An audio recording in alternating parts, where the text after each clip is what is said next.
Okay, but what will Prince George wear to the royal wedding? We chatted with the brains behind the blog What Kate's Kids Wore. May 19th will be a big day for Meghan Markle, who will officially marry into the British royal family. It will be a big day for fashion, as the world awaits what peculiar objects Princesses Beatrice and Eugenie will choose to place on their heads. But it will also be a big day for me because I will finally have an answer to the question, what is Prince George going to wear? Although it's still unconfirmed whether our tiny, blonde, and gentle future king will be one of the page boys at the wedding of Prince Harry and Meghan Markle, it is highly likely that he will, as he's already proven his adeptness in the role at Pippa Middleton's big day. But when it comes to page boy fashion, things can vary quite a bit. To find out, we asked Susan E. Kelly, the founder of the site What Kate Wore. When it launched in 2011, it was focused on tracking the outfits of the soon-to-be Duchess of Cambridge. But when Prince George was born, she founded another, called What Kate's Kids Wore. The expert on all things related to George and Charlotte's personal styles, Kelly discussed royal page boy fashion history, her tiara predictions, and what the deal is with Prince George's shorts.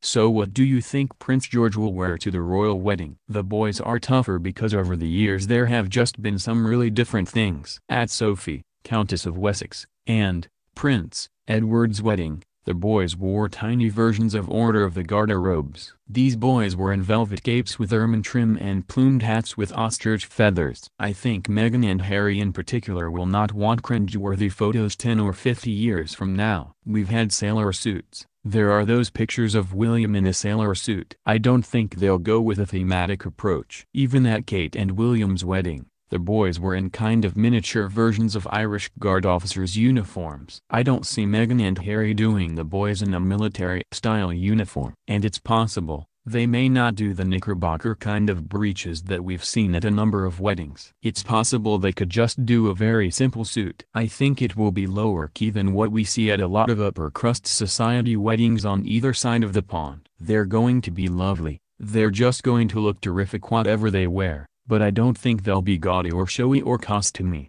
What's the deal with the shorts? Well, there's a practice for upper-class aristocracy that the boys wear shorts until they're maybe 7, 8, or 9. It's just a practice, it's just kind of how it's been. And when you have family traditions and styles that you just kind of keep doing that, you pass it on.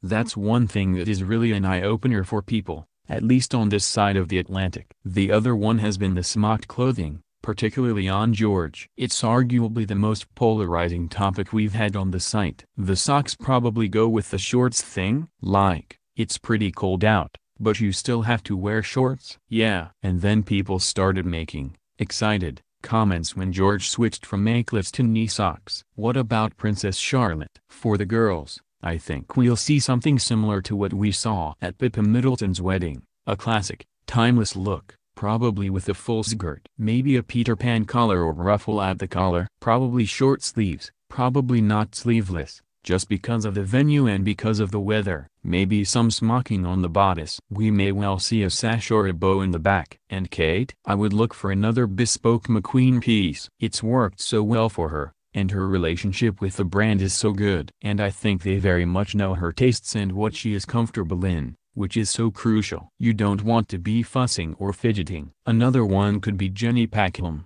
but my guess is another McQueen, probably long sleeves, fitted bodice, probably fuller skirt or an A-line, a fit and flare. And probably in a muted color.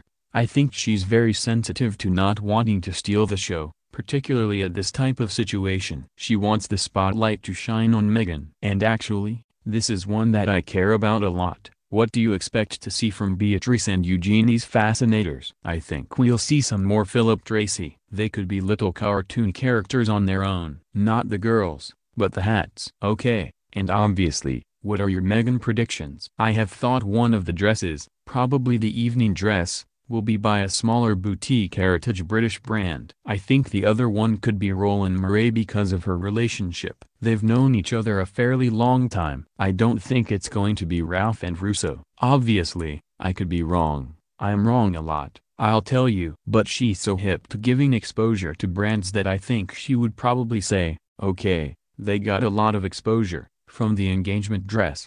I don't think there'll be a lot of frou-frou. I think it'll be clean, Elegant lines. And I think we're going to see some surprises. Do you think she'll wear a tiara? I do. I don't think it will be any of the big ones. People have been talking about the Spencer family tiara. I don't think she's going to wear that. I don't think she'll wear the lover's knot that was associated with Diana that's now associated somewhat with Kate. I actually think this may be a case where one is made for her, whether it's a gift from someone, whether Harry wants to do it, or she wants to do it herself. The other thing she could do is she could do a hair ornament. I think we're going to see diamonds, though. It would cement in people's minds that she is a member of the British royal family now, and all that that conveys. That's such a huge element at this wedding, the machinery of the royal family, and Meghan being able to be true to Meghan. She very much gets the optics because of her background. She knows about a moment that the camera catches. She knows the power of that moment.